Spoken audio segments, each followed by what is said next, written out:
एक मामूली पोस्टमास्टर का लड़का आगे चलकर बना दुनिया का बड़ा और मशहूर नेता। बुद्धू, बहरा और अकल का कच्चा कह के जिसको मास्टर जी ने स्कूल से निकाल दिया, वो चल के बना दुनिया का सबसे बड़ा आविष्कारक। गणित में फेल होकर जिसे कॉलेज छोड़ना पड़ा, अपने मुल्क तक छोड़कर दूसरे देश को अपनाना पड़ा, आगे चलकर उसने दिया विज्ञान जगत को चौंका देने वाला सिद्धांत।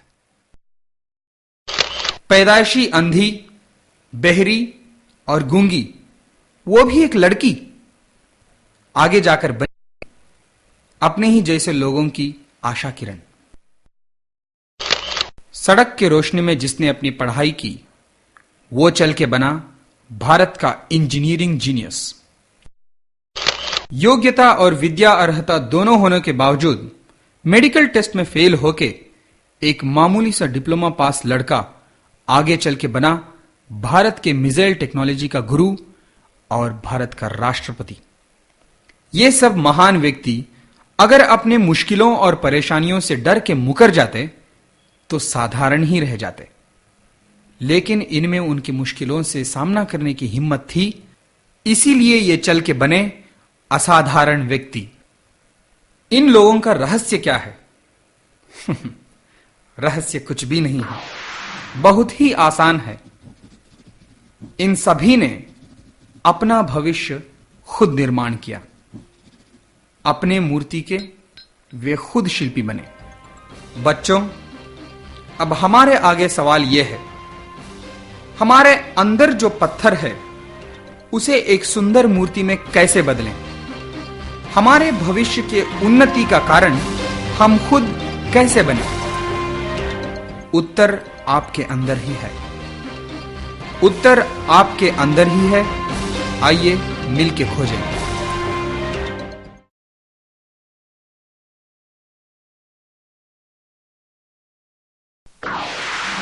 आइए इन बच्चों को देखिए, कितनी खुशी से खेल रहे हैं।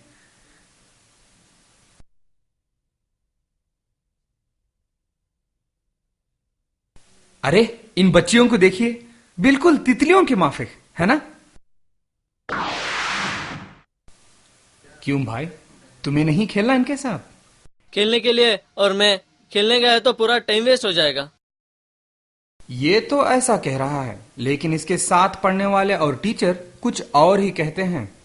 वो किशन, वो तो किताबी कीड़ा है, हमेशा पढ़ने का बहाना लेकर खेलना नहीं आता है वो, फिर भी उसका मार्क्स तो कम है। वह खेलना नहीं चाहता है, कोई भी बहाना बनाकर पढ़ने चला जाता है। इसके कारण उसका कंसंट्रेशन लेवल भी अच्छा नहीं है और ना ही वह शरीर से तंदुरुस्त है। अरे यार, ये सब क्या कह रहे हैं? मेरा सुझाव मानोगे? हाँ बोलिए सर। तुम्हें अच्छे मार्क्स चाहिए ना? किताबें बंद करो और खेलने जाओ। क्या सर, मैंने सोचा एक अच्छा आइडिया देंगे तो आप खेलने के लिए बोल रहे हैं। अगर खेलने गया तो थक जाऊंगा, खेलना तो पूरा टाइम वेस्ट है। अब कमजोर रहोगे तो मार्क्स कैसे आएंगे? मार्क्स कम लेने में और खेलना नहीं जाने में क्या संबंध है सर? अच्छा ठीक है, एक खेल खेलते हैं, चलोगे? हाँ चलिए सर। ये देखो, यहां 5 बंडल हैं। हमारा खेल इन 5 बंडलों को लेकर ही है। अरे घबराओ मत, आओ यहां खड़े हो। हाँ ठीक है, अभी इन 5 बंडलों में से एक एक करके हर एक बंडल को उठाओ और सर पे रखो, ठीक है? शुरू करो। पहला बंडल। अरे वाह। अब दूसरा। Very good. अब तीसरा। बढ़िया। अब चौथा। उठाओ उठाओ। अरे वाह। अच्छा चलो, अब आखिरी 5वां बंडल। उठाओ यार, अरे थोड़ा दम लगा के। हाँ उठाओ। अरे उठाओ यार, उठाओ उठाओ। अरे क्या भाई, ताकत नहीं है क्या? उठाओ ना। अरे नीचे क्यों रख दिया? अच्छा चलो एक और बार कोशिश करते हैं, ठीक है? उठाओ उठाओ, सर पे रखो। उठाकर सर पे रखना पड़ता है। उठाओ। अरे यार क्या कर रहे हो? अरे नीचे मत रखो। हाँ एक और बार। उठाओ उठाओ, दम लगा के। क्या कर रहे हो यार, उठाओ। अरे क्या यार, ठीक है चलो, उठा नहीं पाए। अच्छा चलो देखते हैं इसमें ऐसा क्या है जो तुम उठा नहीं पाए। अरे इतने भी थक गए। अच्छा चलो खोलो। अरे जल्दी करो यार, उठाने के लिए थोड़ी ना कह रहा हूं। खोलो, फाड़ो। हाँ फाड़ो। हाँ बिल्कुल सही। अब इन तारों को काटो। अरे वाह, अरे तुम तो काटने में उस्ताद हो यार, शाबाश। हाँ खोलो, डिब्बा खोलो। खोल के देखो तो सही अंदर क्या है।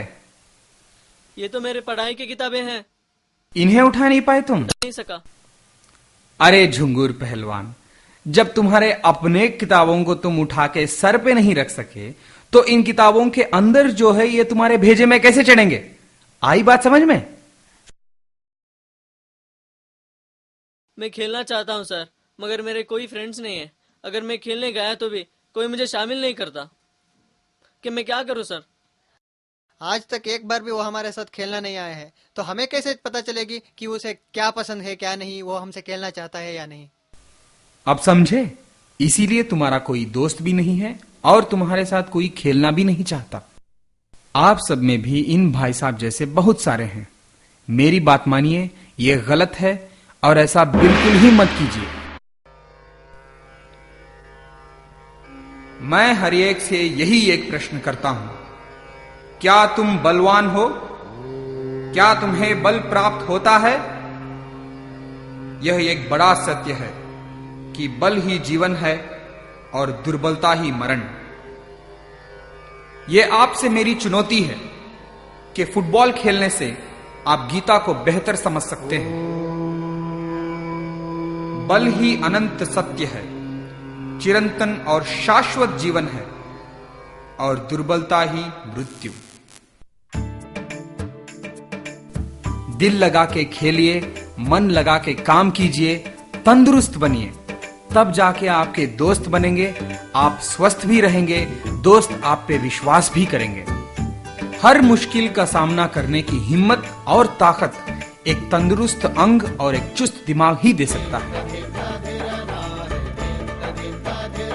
अपने स्नायु को बलवान बनाओ। हमें लोहे के पुट्टे और फौलाद के स्नायु की आवश्यकता है।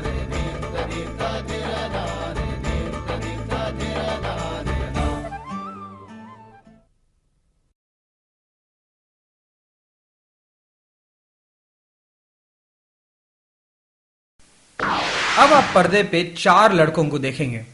आश्चर्य की बात यह है कि चारों लड़कों को एक ही परेशानी है।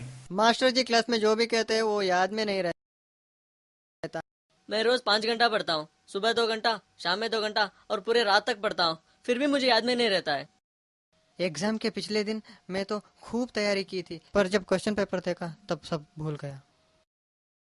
मास्टर जी जो भी कहे वो अंदर ही नहीं घुसता, मैं क्या करूं। हमारे बच्चों के साथ 2 तरह की शिकायतें हैं। पहला, वो जो भी पढ़ते हैं वो उन्हें याद नहीं रहता। दूसरा, अगर याद रहता भी है तो वो उन्हें परीक्षा के समय लिख नहीं सकते। असल में इन चारों लड़कों की प्रॉब्लम एक ही है, कंसंट्रेशन की कमी।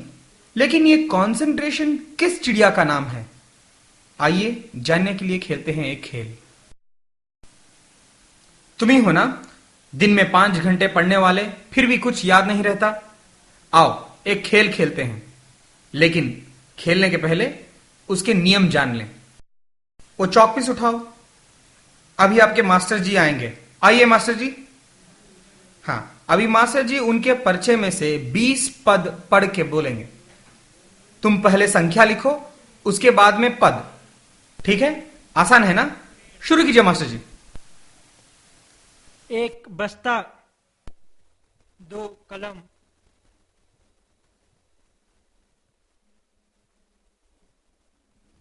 3 किताबें,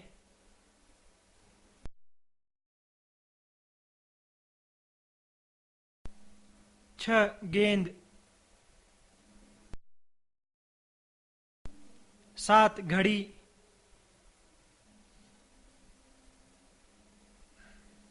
10 कुर्सी, 12 गोभी, 14 शेर,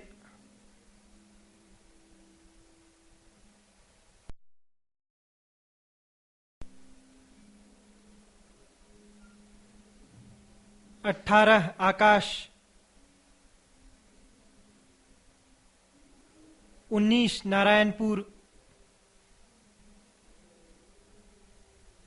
20 प्रेमचंद। अच्छा, लिख चुके? कितने लिखे? 20 पद। अच्छा, अरे वाह। अच्छा ठीक है, तो यही खेल एक बार फिर खेलते हैं, ठीक है? बस नया कुछ नहीं करना है, वही मास्टर जी एक बार फिर से तुम्हें 20 पद कहेंगे, तुम पहले संख्या लिखो, उसके बाद पद, ठीक है? उठाओ चौकस। अरे खेल में बदलाव बिल्कुल नहीं है बाबा, पहले संख्या लिखो, बाद में पद। मास्टर जी आप रेडी है ना? शुरू कीजिए मास्टर जी। ओके। एक मिनट रुको। हाँ, अब थोड़ा कहानी में ट्विस्ट लाते हैं। अब तुम्हें एक पद लिखना है और उसके बाद 4 और काम करने हैं। यह घंटी नजर आ रही है, इसको एक बार बजाना है। यहां से इन गिलासों में पानी रखा हुआ है, हर बार एक गिलास का पानी पीना है। यहां से यह तुम्हारा दोस्त तुमसे खेलना चाहता है, इसके साथ एक बार गेंद खेलो, फिर इस फावड़े से खुदाई करो, वापस जाके पद लिखो, ठीक है? एक ट्रायल कर लेते हैं। पहले पद लिखो। हाँ, एक बस्ता, अब घंटी बजाओ एक बार। हाँ? शाबाश। अभी एक गिलास का पानी पियो। गुड। अभी एक बार, हाँ? सिर्फ एक बार गेंद खेलो। वाह शाबाश। अभी खुदाई। अब भाग के पद लिखो।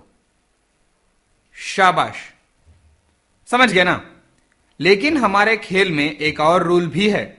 ये हमारे मास्टर जी जो हैं, ये बस पद पढ़ते ही जाएंगे, रुकेंगे नहीं। लेकिन तुम्हें पहले पद लिखना है, उसके बाद 4 और काम करके ही दूसरा पद लिखना है। अब ऐसा है कि पहले पद लिखोगे, फिर घंटी बजाओगे, फिर पानी पियोगे, खेलोगे, खुदाई करोगे, उसके बाद ही दूसरा पद लिखोगे। सारे नियम समझ गए ना? पक्का? ठीक है, मास्टर जी शुरू कीजिए। एक बस्ता,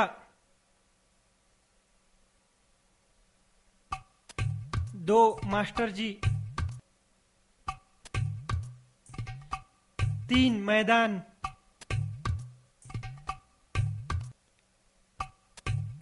4 रेलगाड़ी,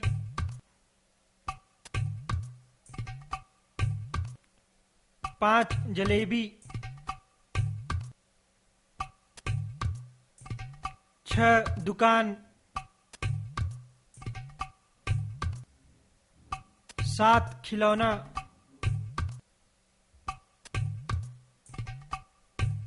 8 हवाई जहाज, 9 चिलगम, 10 गाना,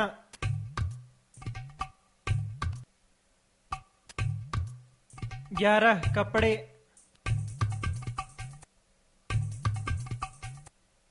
12 चूड़ियां,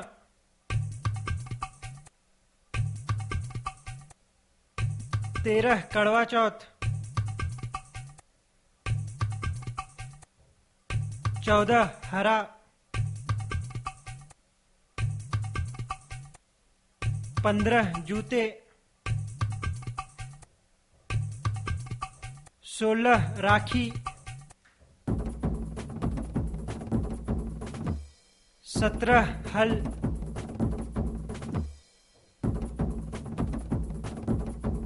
18 बिजली, 19 पहाड़, 20 सरसों। अब रुको, स्टॉप। हाँ, अरे 20 पद तो खत्म हो चुके भाई। क्यों, थक गए क्या? बहुत हाफ रहे हो? इतना भागदौड़ करोगे तो थकोगे नहीं? थोड़ा सांस ले लो। अब आइए, पधारिए, देखते हैं आपके इस बार के पराक्रम क्या क्या हैं। कितने पद लिखे? अब तो 6। पहले कितने? 20 पद। अरे क्यों? पहले 20 और अब सिर्फ 6? पहले तो सिर्फ लिखना था, अब 3-4 काम करके मैं कैसे लिखूं सर? सही है, सही है। मैं समझ सकता हूँ, जो तुम कह रहे हो बिल्कुल सही है। 4 और काम करते हुए कोई 20 पद कैसे लिख सकता है भाई? लेकिन तुम भी सोचो, जब भी तुम पढ़ने के लिए किताब उठाते हो, क्या तुम्हारा ध्यान सारा वक्त किताब पे ही रहता है?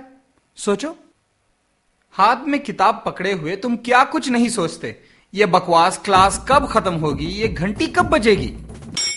फिर सोचते हो कि माँ ने खाने में क्या भेजा होगा। हाँ, फिर वो जो तुम्हारा दोस्त बाहर खड़ा है खेलने के लिए, मैं उसके साथ कब जाके खेलूं। फिर घर भी तो जाना है, कितने सारे फिजूल काम जो बचे हुए हैं वो कब करूं। हाथ में किताब पकड़े हुए ही तुम ये सब सोचते रहोगे तो पढ़ाई कैसे आएगी? अब तुम्हारा सर इतने सारे ख्यालों से भरा पड़ा हुआ है तो भेजे में पढ़ाई कैसे घुसेगी? सोचो। आओ इस समस्या का हल ढूंढते हैं। अब मैं तुम्हें एक लेंस देता हूं और एक कागज। इस कागज को तुम्हें इस लेंस के द्वारा जलाना है। कैसा करोगे?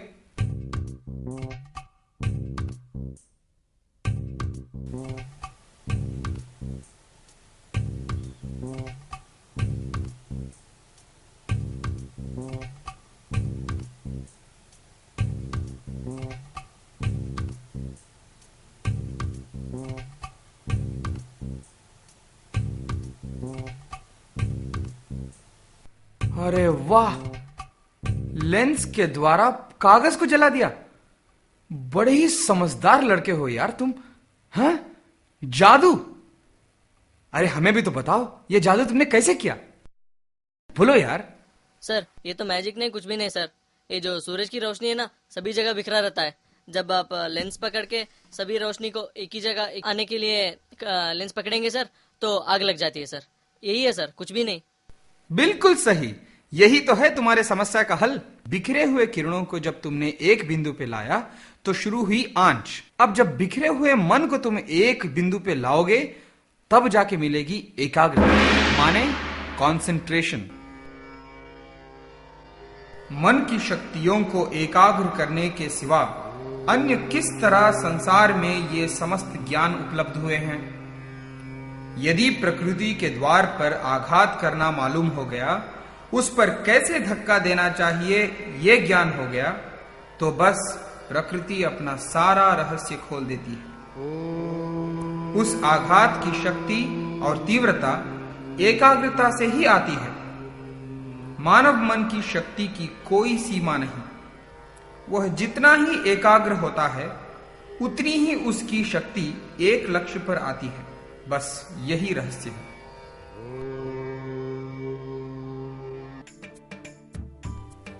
दुनिया में हर किसी सफल व्यक्ति का सफलता का कारण एकाग्रता है।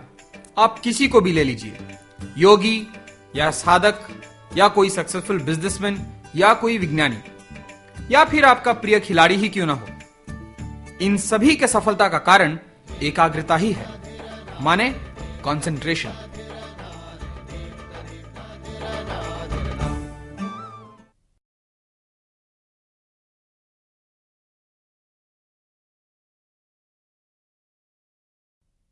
अब आप जिससे मिलने जा रहे हैं ये बहुत ही समझदार लड़का है, फर्स्ट रैंक स्टूडेंट। तुम्हारा नाम क्या है? बिरजू। पॉकेट में कितना है? 40 रुपए। हमने तो इसे फर्स्ट रैंक स्टूडेंट करार कर ही दिया है, लेकिन ये अपने 40 रुपए खर्च करना भी नहीं जानता। अब आ रहे हैं 4 खलनायक। रामचरण, सुरिंदर, बहादुर, किशन। इन चारों के पास एक भी खोटा सिक्का नहीं है। चलिए देखते हैं कैसे हमारे 4 खिलाड़ी हमारे फर्स्ट रैंक स्टूडेंट को उल्लू बना के उसके 40 रुपए हड़पते हैं। ये जो हाथ बांध के खड़ेला है ना, यही हमारा खिलाड़ी नंबर 4 है।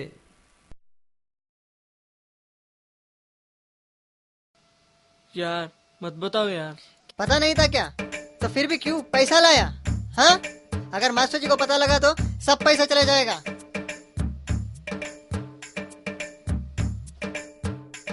क्या करेगा अब? तू ही बताना यार। को पता लग गया तो पूरे पैसे चले जाएगा। तो एक काम कर, मुझे 10 रुपए दे, सब कुछ सेटल हो जाएगा। तुम्हारा पास 30 रुपया, मेरे पास 10, सभी का सभी सेटल, किसी को भी कोई प्रॉब्लम नहीं है।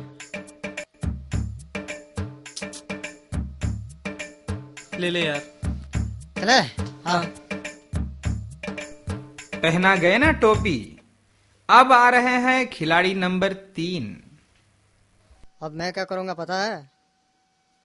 यार मुझे तो दर्द से सर फट रहा है यार। 10 रुपए दे देना यार, डॉक्टर के पास जाना है। 10 रुपए दे दे। कल लौटा देगा ना मुझे? हाँ जरूर डेटा देगा, पक्का पक्का 10 रुपए दे देना यार। 10 रुपए दे दे यार। याद रख के लौटाना कल। हाँ पक्का दे दूंगा, पक्का दे दूंगा यार। अगर वो कल पूछे तो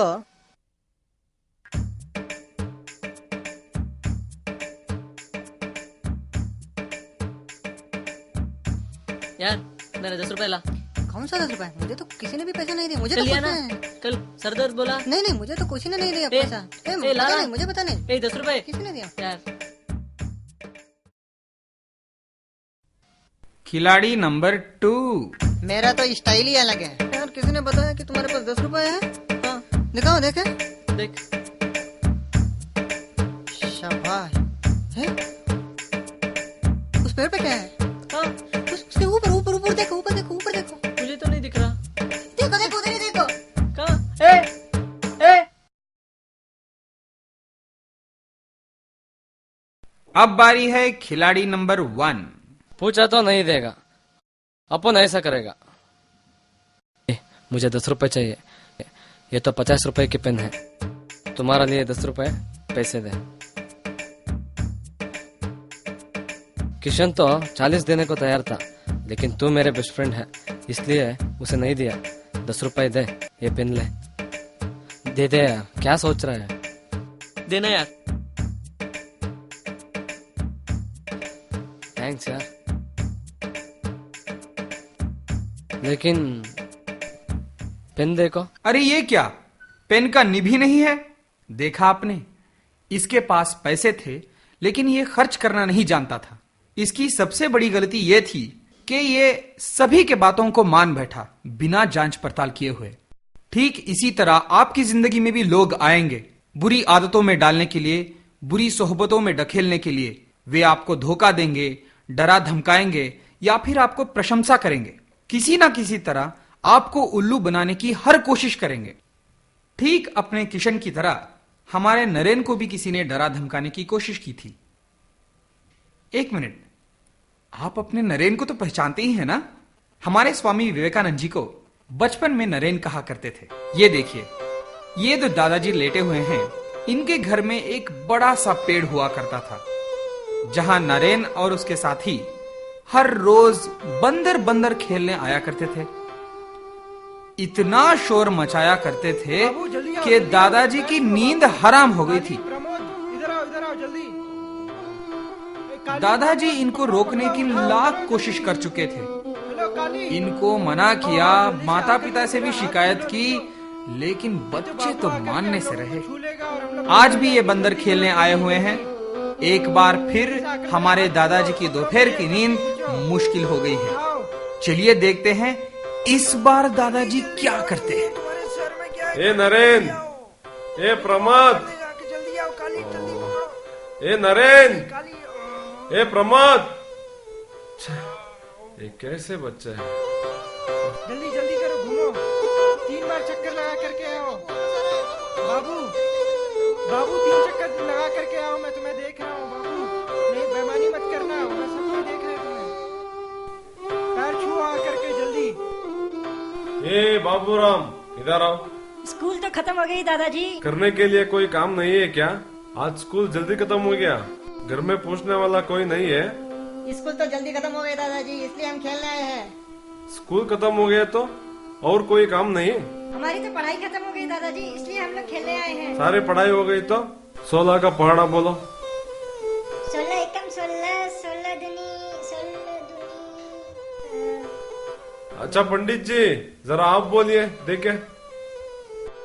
काली, क्या तुम्हें पता है? नहीं बाबू, मुझे तो 13 तक पता है। मुझे पता है दादाजी। क्या तुम्हें पता है?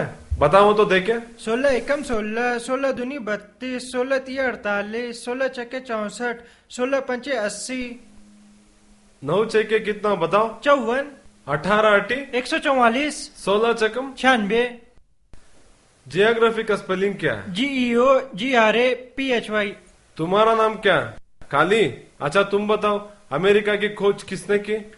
कोलंबस। कोलंबस नहीं है क्या दादाजी? बाबू तुम बताओ, अमेरिका की खोज किसने की। मैं नहीं था दादाजी। तुम नहीं थे वो मुझे पता है, लेकिन वो कौन था। Vasco da Gama. Vasco da Gama. क्या यही पढ़ाई किया तुमने। दादाजी अमेरिका की खोज करने वाला अमेरिको वेस्पुसी था। कौन सी साल में। 1502 AD। वो कौन सा देश का था। इटली। बेचारे दादाजी, बाबू खड़े सारे ही तो चालें फीके में पड़ गई। अगर जीतना है तो कोई नई चाल चलनी पड़ेगी।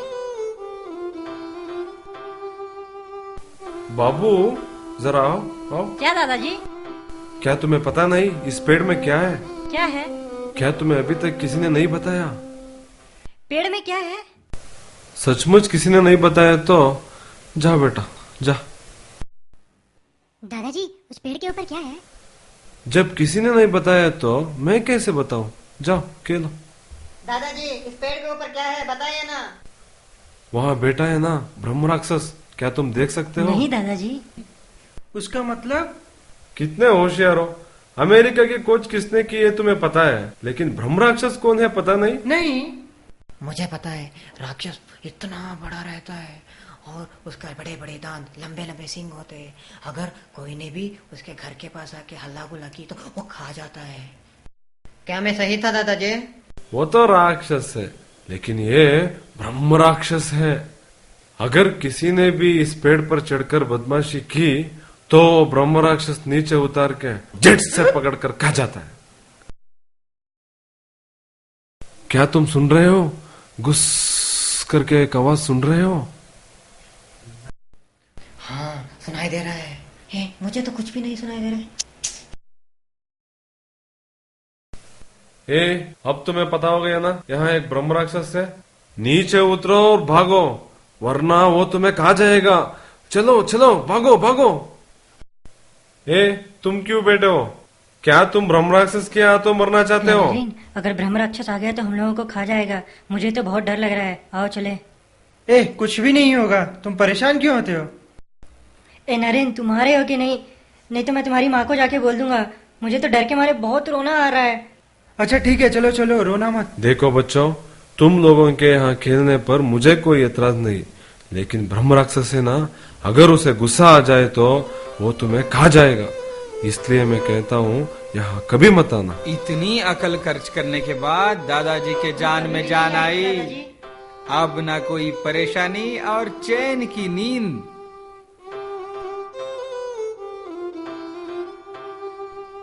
नरेन आ जाओ ना। नरेन, आ लेकिन जाओ ना, ये उधर नरेन चल जो रहा है ब्रह्म राक्षस आ जाएगा। एक नंबर का बदमाश लड़का है।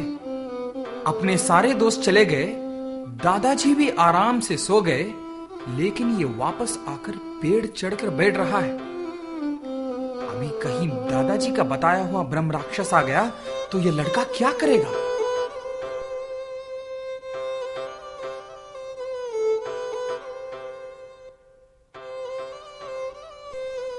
हे भगवान, ये तुम्हारी कैसी लीला है। दादाजी का सरदर्द तो फिर से शुरू हो गया।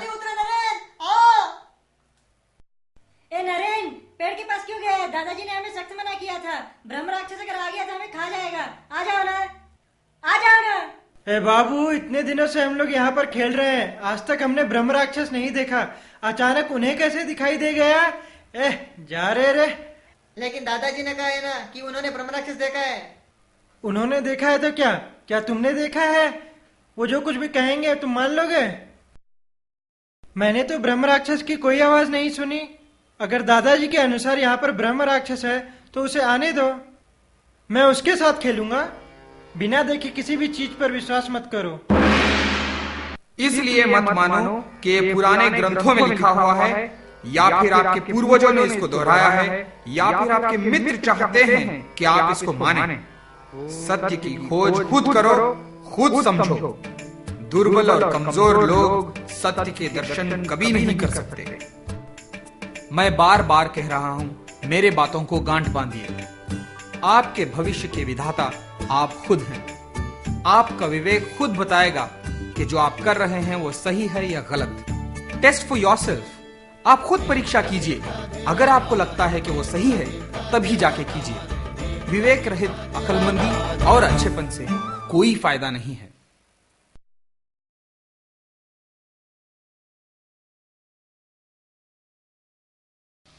हमारी बच्चों को कितनी परेशानियां हैं, वो हम सोच भी नहीं सकते। हमारी स्कूल में एक लड़की पढ़ रही है, बहुत होशियार है, उसे स्कॉलरशिप भी मिली है, लेकिन उसके बाप उसे स्कूल भेजना नहीं चाहता। अगर वो खुद स्कूल आएगी तो उसे घर से निकालने की धमकी दे रहा है। ये कैसा न्याय है? इसे ठीक करने वाला कौन? मैं स्कूल आना चाहती हूँ, लेकिन मेरे घर वाले मुझे स्कूल भेजना नहीं चाहते। मैं क्या करूँ?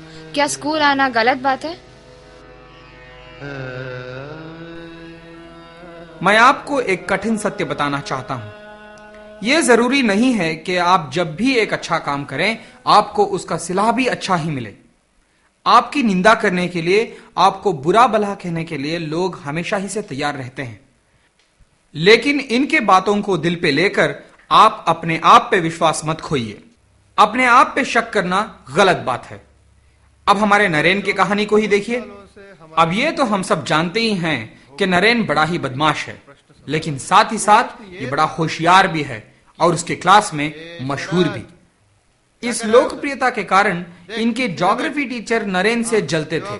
ये तब की घटना है जब हमारे ज्योग्राफी मास्टर सौर जगत का पाठ सिखा रहे थे। हमारे विश्व के केंद्र बिंदु क्या है? इस प्रश्न को लेके बहुत सारे विज्ञानियों अपने अपने सिद्धांतों को प्रकट। टॉलमी के सिद्धांत के प्रकार पृथ्वी विश्व के बीच में है, सूर्य, मंगल, बुध, गुरु, शुक्र और शनि, ये सारे ग्रह ये पृथ्वी के चक्कर लगा रहे हैं। कॉपरनिकस के सिद्धांत के प्रकार सूर्य केंद्र बिंदु है। नरेन, ठीक से बैठो, कान खोल के सुनो। ठीक है सर।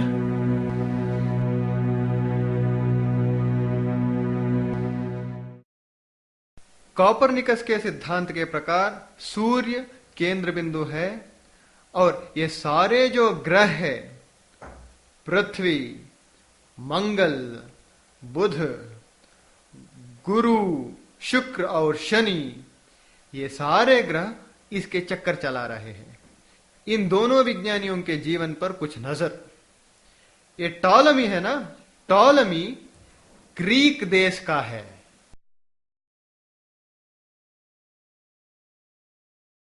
प्रमथ, बोलो, टॉलमी किस देश का है? वो ग्रीस से है सर। ठीक कहा, टॉलमी ग्रीक देश का है। ये कॉपरनिकस है ना, ये कॉपरनिकस किस देश का है? शशि, बोलो। वो हॉलैंड से है सर। सही कहा तुमने, कॉपरनिकस ग्रीक देश का है। सर,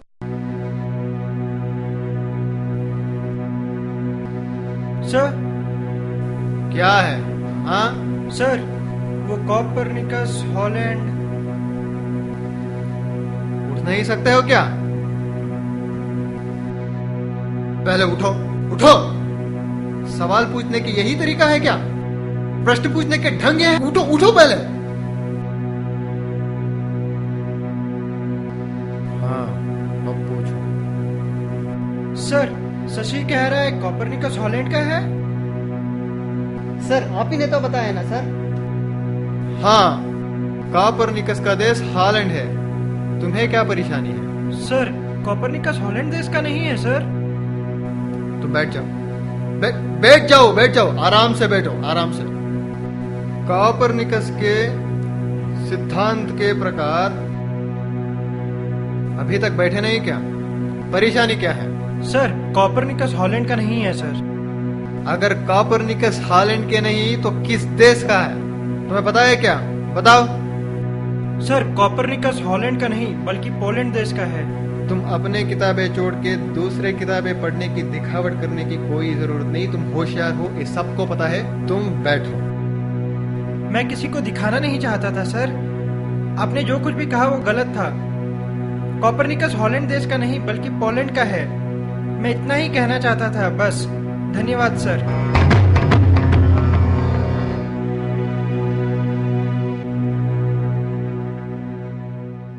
हे, उठो उठो, बदमाश कहीं के। मैं भी बहुत दिन से देख रहा हूँ, तुम्हारे हरकतें बहुत ज्यादा हो रही हैं। खुद को क्या समझ रखा है? तुम ये एक होशियार और हम सब बेवकूफ है क्या? हाथ निकालो, इस हाथ दिखाओ।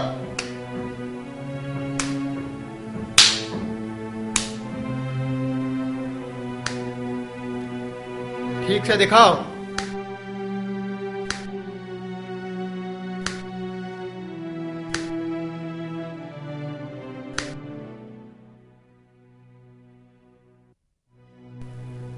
उस रात नरेन ने इस घटना के बारे में अपनी माँ को बताया। वो मास्टर जी मुझे हर चीज के लिए मारते हैं। मैं सही बोलता हूँ तब भी वो मारते हैं। नरेन, तुझे पता है ना, जो कुछ भी कर रहा है ठीक कर रहा है, तो किसी से डरने की जरूरत क्या है। अगर तुम सही हो और उसके लिए मार खाना भी पड़े तो भी तुम गलत रास्ता मत चुनना, समझे? अगले ही दिन क्या हुआ? जिस मास्टर ने नरेन की पिटाई की थी, उसी मास्टर ने नरेन को सच बोलने की और सही उत्तर देने की शाबाशी दी। अच्छा काम किया, बैठो। हमें इस बात की याद हमेशा रखनी है कि अगर हम सही हैं तो किसी से भी डरने की आवश्यकता नहीं। जिसका जो जी चाहे कहे, अपने में मस्त रहो। दुनिया तुम्हारे पैरों तले आ जाएगी, चिंता मत करो। लोग कहते हैं इस पर विश्वास करो, उस पर विश्वास करो। मैं कहता हूं पहले अपने आप पे विश्वास करो। कहो हम सब कुछ कर सकते हैं। अगर आप जानते हैं कि आप जो कर रहे हैं वो सही है, निर्भय होकर कीजिए। जिस किसी ने भी आपको ताना दिया है, वही लोग एक ना एक दिन आपकी प्रशंसा करेंगे। लेकिन लोकप्रियता के मोह में बुरे काम हरगिज मत कीजिए।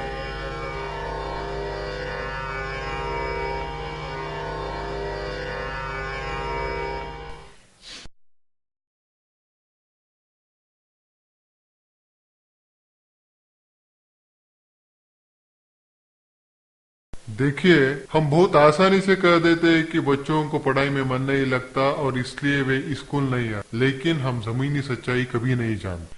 आजकल ग्रामीण प्रदेशों में बहुत सारे बच्चे स्कूल छोड़कर जा रहे हैं। इसका मुख्य कारण है उनकी गरीबी। उनके जीवन में इतनी निर्धनता है कि वह ना तो एक किताब खरीद सकते हैं और ना ही एक जोड़ी कपड़े। जब स्थिति इतनी बुरी है तो हम उनसे स्कूल आने की उम्मीद कैसे रख सकते हैं? बच्चों का स्कूल छोड़ने का एक और कारण है। अगर मैं आपको कहूं तो आपको बहुत आश्चर्य होगा। बच्चों के माता पिता उन्हें स्कूल भेजना नहीं चाहते।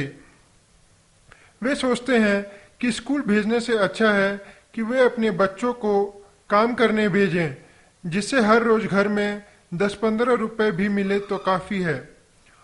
और यही शिकायत बच्चे करते हैं कि उनका मन होते हुए भी वे अपने माता पिता के खिलाफ स्कूल नहीं आना चाहते। ऐसी मुश्किलों से गुजरने वाले बहुत सारे लड़के लड़कियां आपके दोस्त हो सकते हैं, बगल में बैठने वाले भी हो सकते हैं। उनकी इतनी मजबूरी है कि वो कह भी नहीं पाते, अपनी मुश्किलों को बयान भी नहीं कर सकते, हंसते हंसते रहते हैं। मुश्किलें हैं, मुश्किलें तो होती ही हैं, लेकिन मेरा सवाल यह है कि मुश्किलों से डर के भागने से क्या उनका हल मिल जाता है? आपके स्कूल छोड़ने से या फिर पढ़ाई ना करने से क्या आपके सपने साकार होंगे या फिर आपके घर की परेशानियां दूर होंगे? एक बात याद रखिए, आप मुश्किलों से जितना भागेंगे वो आपके पीछे उतने ही दौड़े चले आएंगे। ये बात आप स्वामी जी के जीवन चरित्र के एक कहानी से भी सीख सकते हैं। एक दिन स्वामी जी भगवान के दर्शन करके लौट रहे थे। बहुत ही अच्छा मौसम था। स्वामी जी शांत और आनंददायक वातावरण से बहुत ही उल्लासित थे, लेकिन एक खतरा उनका इंतजार कर रहा था। वहां पे बहुत से बंदर रहते थे। वहां के बंदर बहुत ही दुष्ट थे। उन्होंने ठान ली थी कि स्वामी जी को वहां से जाने नहीं देंगे। स्वामी जी थोड़े डरे हुए थे, लेकिन डर का प्रदर्शन किए बिना ही वहां से गुजरने की कोशिश कर रहे थे, लेकिन बंदरों ने भी उनका पीछा नहीं छोड़ा।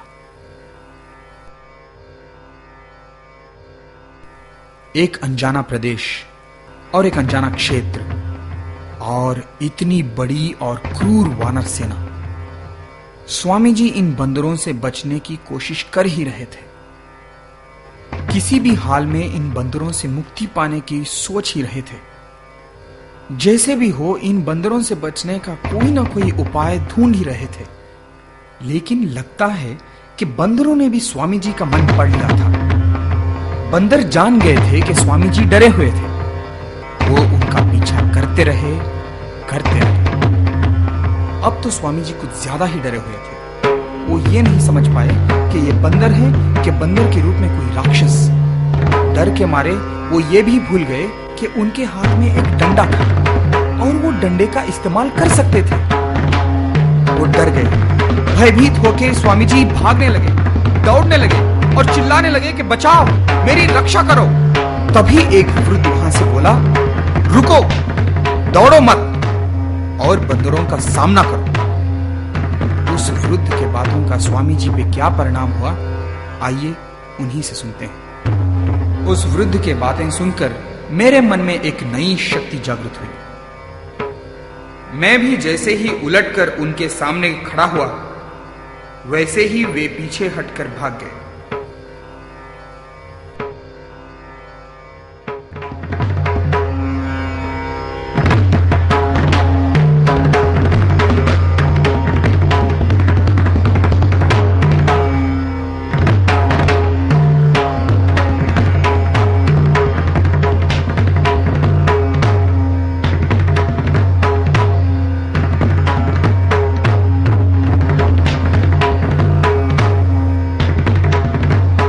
समस्त जीवन में हमको ये शिक्षा लेनी होगी, जो कुछ भी भयानक है उसका सामना करना पड़ेगा, साहसपूर्वक उसके सामने खड़ा होना पड़ेगा। जो कुछ प्रकृति के विरुद्ध लड़ाई करता है वो चेतना है, उसमें ही चैतन्य का विकास है। जहां चेष्टा या पुरस्कार है, जहां संग्राम है, वहीं जीवन का चिन्ह और चैतन्य का प्रकाश है। सभी महान व्यक्तियों का यही एकमात्र जीवन रहस्य है। उनको हर वक्त अपने आप पे और अपने काबिलियत पे विश्वास था, लेकिन वे सब कभी भी मुश्किलों से डर के नहीं भागे। मुझसे नहीं होगा, इस दैन्यता को छोड़िए, उठिए, जागिए। आप में इतनी क्षमता है कि आप कुछ भी कर सकते हैं।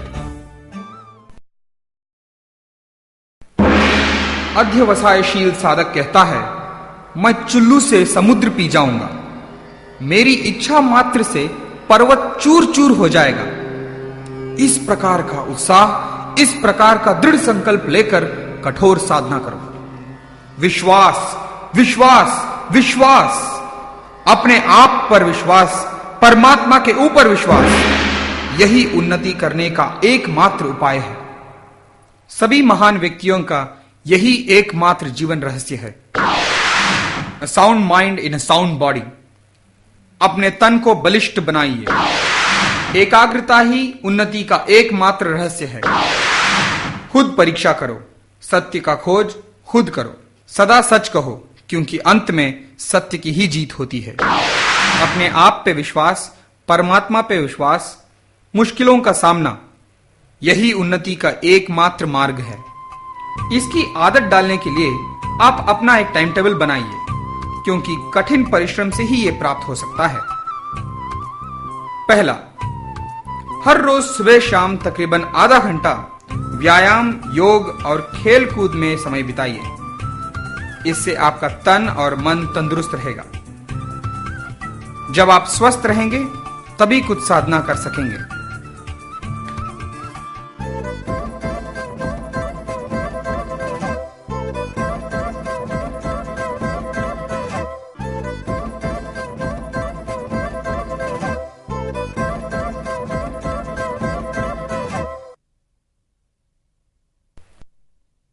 दूसरा, आप जो भी काम करें मन लगा के काम कीजिए।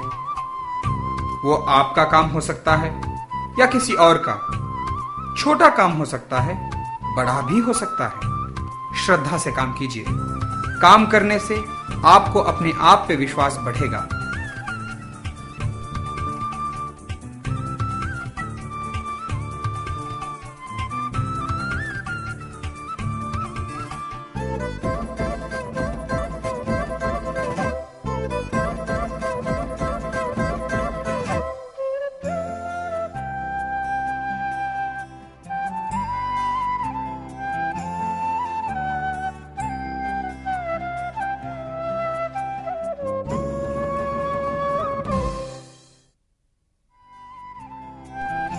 तीसरा, मन लगा के अपनी पढ़ाई कीजिए।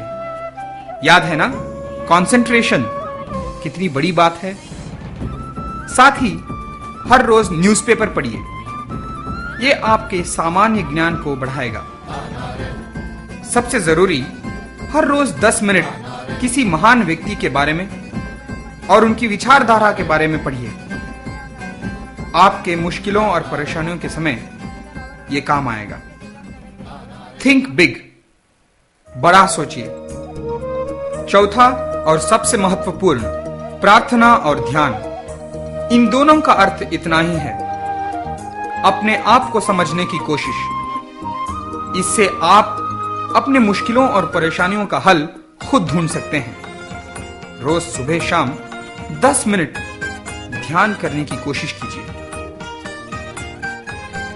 इन सब चीजों के साथ आपको अपने लोगों से, अपने देश से और अपने संस्कृति से प्यार करना है, क्योंकि इस देश का भविष्य तुम ही हो। तुम्हारा व्यक्तित्व सही होगा तो इस देश का भविष्य मजबूत होगा। यह सिर्फ एक स्टेटमेंट नहीं है। स्वामी जी ने कहा है, चारित्र निर्माण ही राष्ट्र निर्माण है। आइए देखिए। चलो। यह लड़का बड़ा ही बदमाश है, इसीलिए इसके मास्टर जी ने मेरे चेहरे पे इसे क्या? यहां अंदर खींच ना लाकर पढ़ो। इस रूम में बंद करके 1 घंटा पढ़ने की सजा दे रहे हैं। आजकल बहुत ज्यादा बदमाशी हो गई तुम्हारा। ऐसा ही चलता रहा तो टीसी देके घर भेज दूंगा। घर जाके गाय बकरी चरानी होगी, मालूम हो गया? पढ़ो। अभी तो 4 बजे। 1 घंटे तक तुम्हें इधर ही बैठ के पढ़ना है। 1 घंटे के बाद मैं वापस आऊंगा और तुमसे प्रश्न पूछ लूंगा। इधर ही बैठो, हिलना नहीं। 1 घंटे के बाद मैं वापस आऊंगा। जवाब नहीं दिया तो तमाशा देखना पड़ेगा। मास्टर जी तो चले गए। अब क्या पढ़ना है ये तो समझ में नहीं आ रहा है। जो कुछ भी पढ़ता हूं ये भी तो सर में नहीं घुस रहा। अब 1 घंटा क्या क्या करके बिताऊं, यही इसकी परम चिंता बनी हुई है।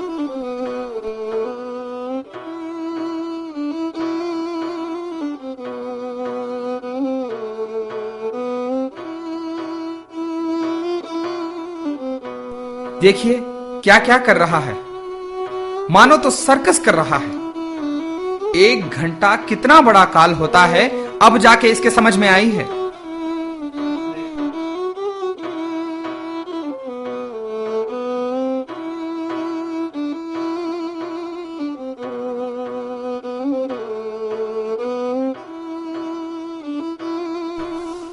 मोहन, लाखा, गजेंद्र।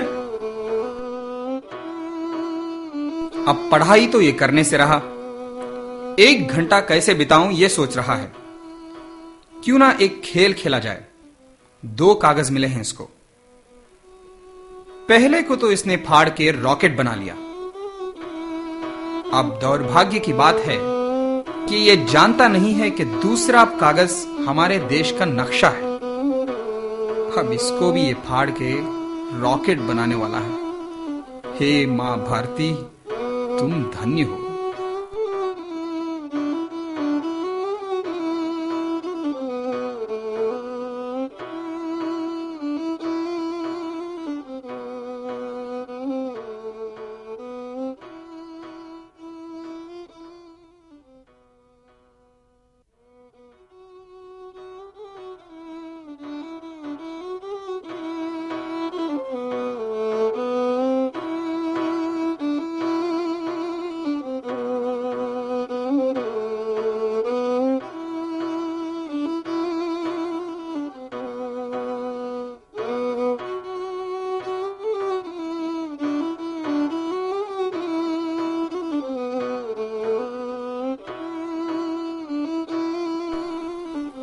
रॉकेट तो ये बना चुका, अब रॉकेट से मारे किसको?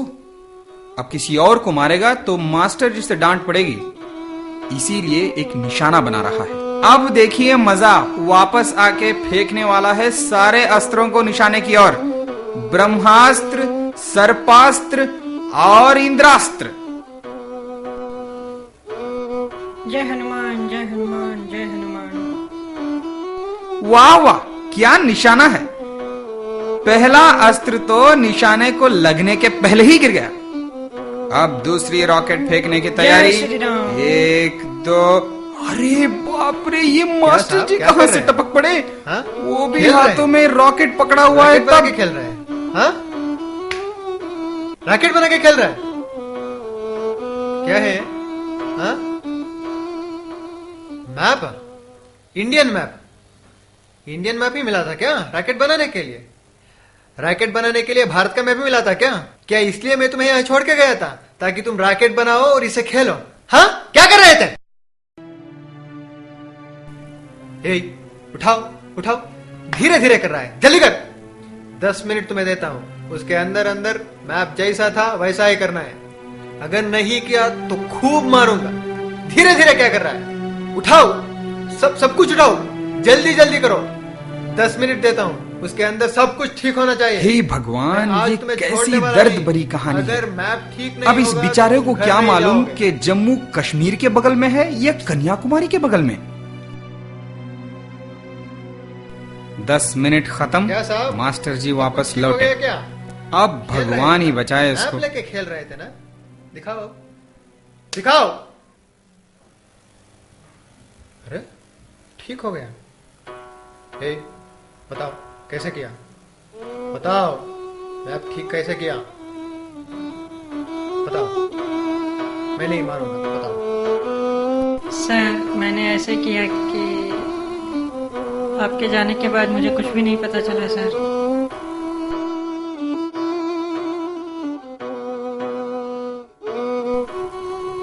सर, आपके जाने के बाद मैंने बहुत कोशिश की सर उसे ठीक करने की, लेकिन वो क्या है मुझे कुछ समझ में ही नहीं आया सर। डर के मारे मुझे रोना आ गया सर।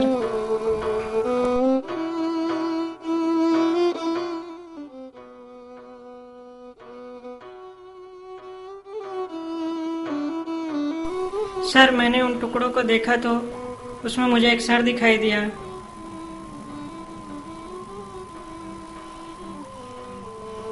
एक हाथ दिखाई दिया, एक पाँव दिखाई दिया। उन सब को लेकर के मैंने जोड़ा तो एक लड़के का चित्र दिखाई दिया।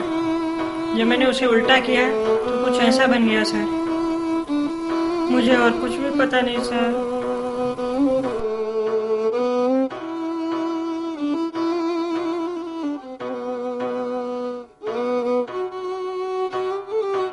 देखा आपने, आई कहानी समझ में?